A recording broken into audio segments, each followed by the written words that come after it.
Hello everyone, my name is Mayasari, a senior librarian for Nobel International School, Malaysia. Currently, I'm one of the standing committee for IFLA School Library Session and I am a chairperson of the School Center Committee from Librarians Association of Malaysia. Today, I would like to talk about fostering student engagement in the classroom with artificial intelligence-powered interactive learning. Did you realize that the artificial intelligence is not a brand new concept? According to Women's 2023, artificial intelligence has existed since the 1940s. In the 1940s, at the outset of computer history, a few scientists began to consider ways to make computers closer to human brains. Before I proceed further, let me introduce to you to our group member. So we have Dr. Maria Nicolau. She is the head librarian and extended AC coordinator from Business School Simprong, Indonesia. We also have Miss Antonija Lujanac. She is the InvestSTEM founder, Erasmus project manager, and a school librarian from Croatia. And we have Dr. Sofia Adigede. She is the lecturer from Lead City University, Nigeria. The objective of our project is we want to increase the student engagement and self-directed learning through AI-driven interactive learning tools. Apart from that, we also want to celebrate students' creativity and innovation in utilizing AI for the personalized learning experiences.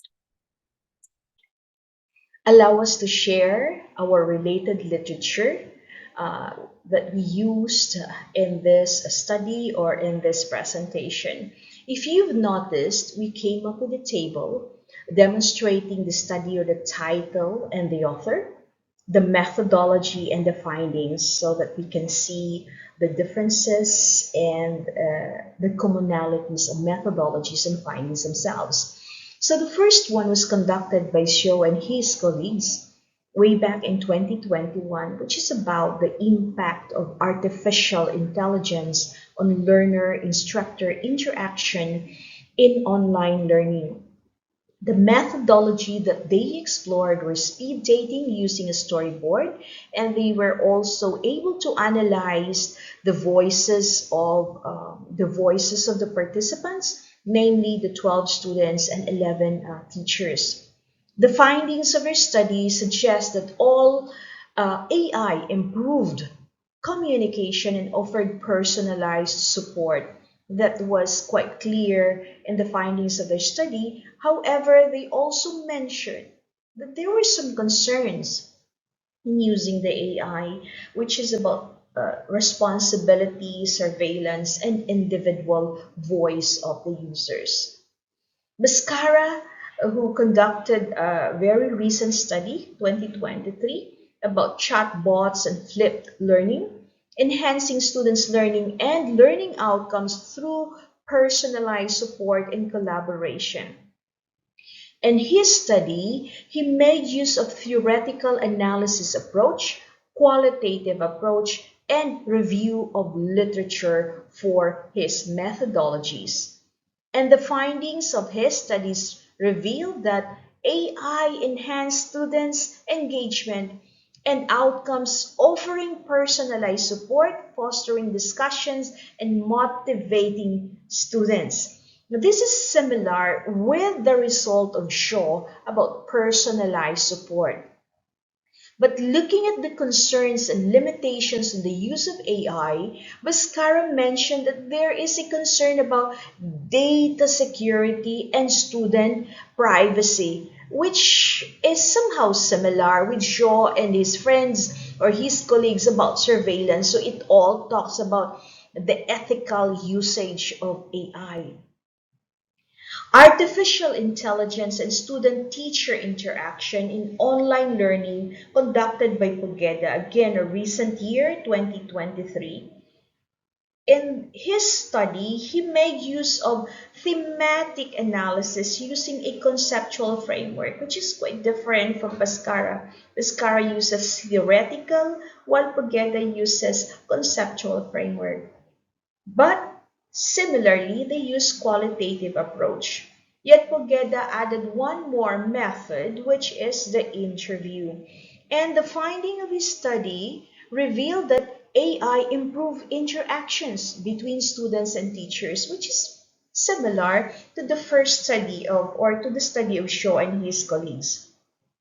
Again, concerns came up: responsibilities, boundaries, work, and feedback were the concerns of his study. So basically, you can see here the colorful texts, which are similar from first, second, or third findings, and also the qualitative approach or methodologies used by different scholars. Since these scholars use different methods for our presentation, we draw on the best practices explored in the educational setup, considering also the related literature and the reading scholarly papers that we've read, and also the integration of experiences that we have during workshop trainings. Hello, my name is Antonija Lujanac. I'm school librarian from Croatia and regional director for International Association of School Librarianship. So there is a lot of excitement now about generative AI. It's the term that people are using, which includes programs like ChatGPT and Dolly. It's interesting to compare ChatGPT to a search engine. In fact, search engines are AI. They are based on AI at the back end, coming up with a list of things that hopefully match what you type in. In fact, the problem with the search engine becomes not trying to find anything, but trying to filter everything to decide what's really useful.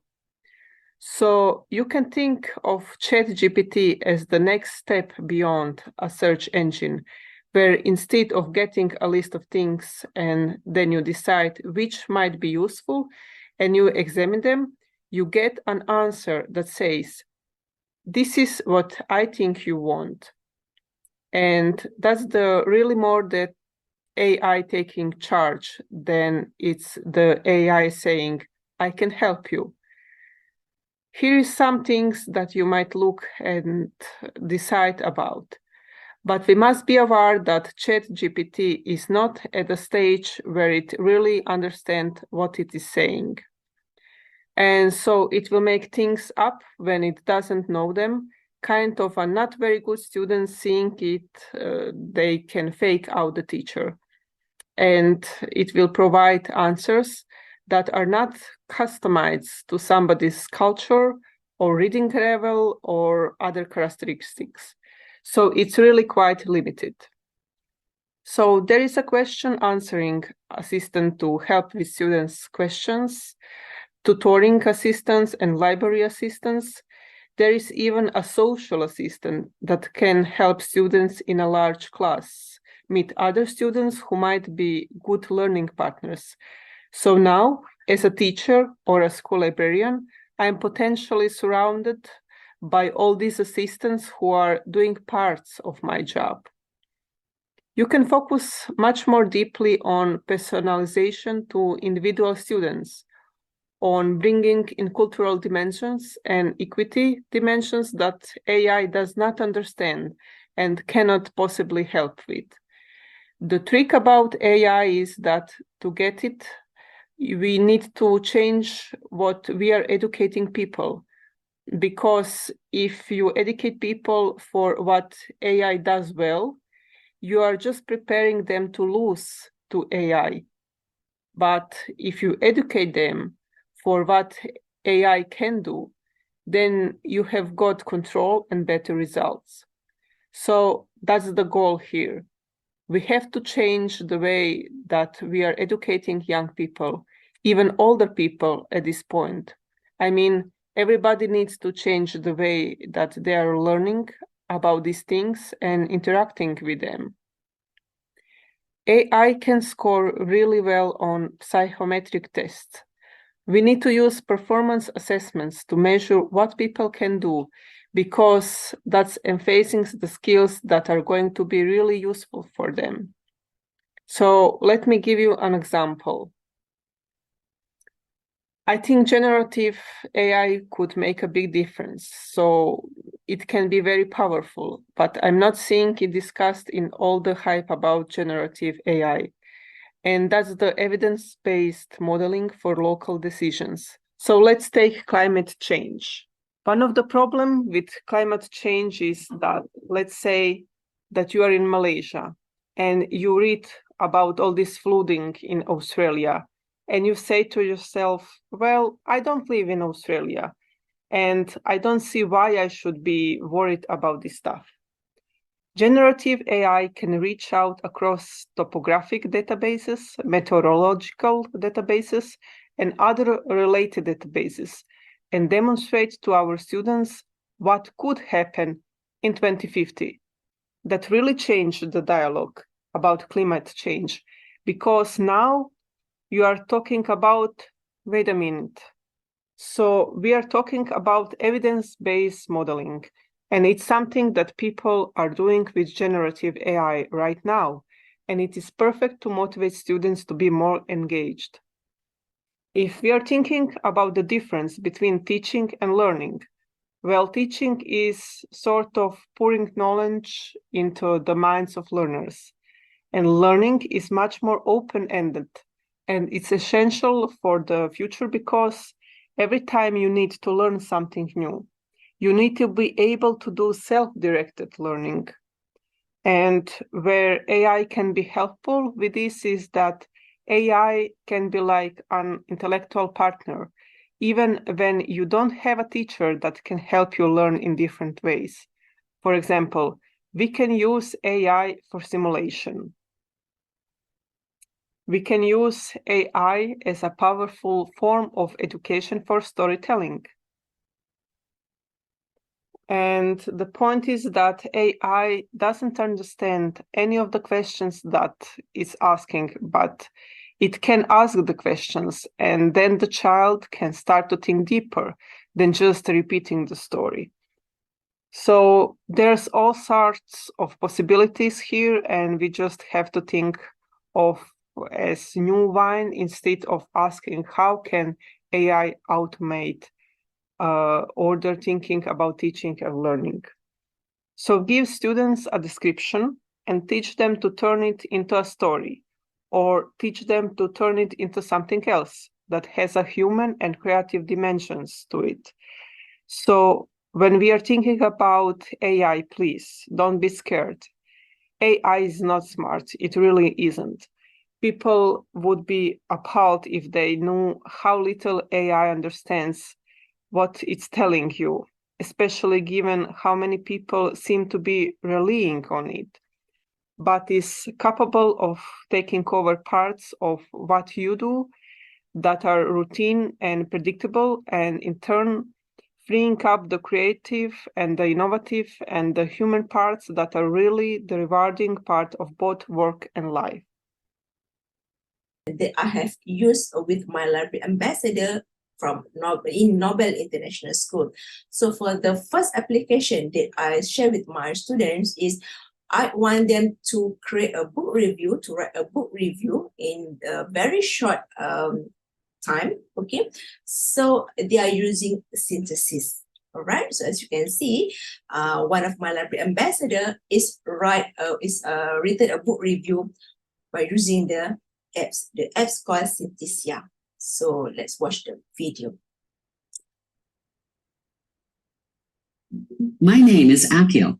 Today, I would like to share about Elizabeth Adami's Jaren and Most Stilton series. This adventurous mice series is a solidly fun read with decent plots and packed with illustrations. Okay. For the next activity, what we have What? in our during our library ambassadors meeting or activity, I asked my library ambassador to redesign their school library by using one of the AI applications. So we are using Image Creator from Microsoft Bing, which is involved the critical thinking and creativity skill for my library ambassador. So they are using the same keywords, but as you can see, it will show you the different result. Okay, for example, they want a school library with table, chairs, and modular sofa. So as you can see, this is the result from the Google image, and this is the result from the AI apps. All right. Then we try again. So this is the activities during our this is our activity for my library ambassador. So as you can see, this is the result. This one is a testimony of a student regarding the use of AI. Let's listen to her. Hello, my name is Michelle Alexandra Serjanto, and I am a student at Venus School Simprok, Jakarta, Indonesia. I've used AI in my learning a couple of times, especially in finding resources for things that I haven't been able to find on the internet, even despite a lot of searching. AI is good in the sense that it quickly generates sources and information, and that reduces a lot of time that students use to do their work. It makes the research process a lot more efficient. Same as Pogeda, Show, and Bascara, these students experiences the use of AI and identify the strength of AI, the usage of AI in her daily school activities, and at the same time, the limitation of using AI. We come to the conclusion part of this presentation, and we were able to identify efficiency, personalized learning, interactive presentation, and supplementary resources as observed in the best practices in the educational setup. So when we talk about efficiency, this one speeds up tasks of the students by providing them ample information and expediting learning and their administrative duties. So it reduces their time in front of the computer doing their assessments, internal assessments, thereby giving them more opportunity to become productive in doing other tasks. This also goes with the teachers in creating or formulating their lesson plans. The personalized learning helps students learn by adjusting content to suit their preferences and needs. With the use of AI, specifically the mention about the chat GPT, since chat GPT gives general information, not a detailed one or sometimes inaccurate information, but with the use of this, I try to explore all possibilities and try to narrow down the information that they would like to be written on their paper. Thus, at the end of the day, they are happy, they are successful, and they feel accomplished, knowing that these are the right words, these are the right contents to be placed or to be written in their own written tasks. Interactive presentation, fun learning tools, engaging and involve students for being or for better understanding. They mentioned that the more they interact with the AI, the more learning they get, the more understanding of the topic they have at the end of the day. And supplementary resources talks about the introduction of new information and providing extra materials, enriching learning, and offering diverse learning options. Students would say, I don't know anymore of what to write. I ran out of ideas. But through the use of AI generates new information for them, generates new knowledge for them. And then what the students did was to organize their thoughts in a coherence manner, thereby giving them satisfaction and fulfillment again at the end of their written activity. But despite all this benefits AI gave to our learners, we were also able to identify the limitations of AI, such as not giving entirely the accurate and specific information. but still we recognize its significance and meaningful contribution in the educational setup. And finally, the other limitation of AI that we were able to identify was the lack of human touch, unlike people, unlike school librarians. So this one emphasizes the human connection in supporting students' information, students' emotion, and well-being. Finally, these are the references that we used in the presentation or in our study. Thank you very much for listening.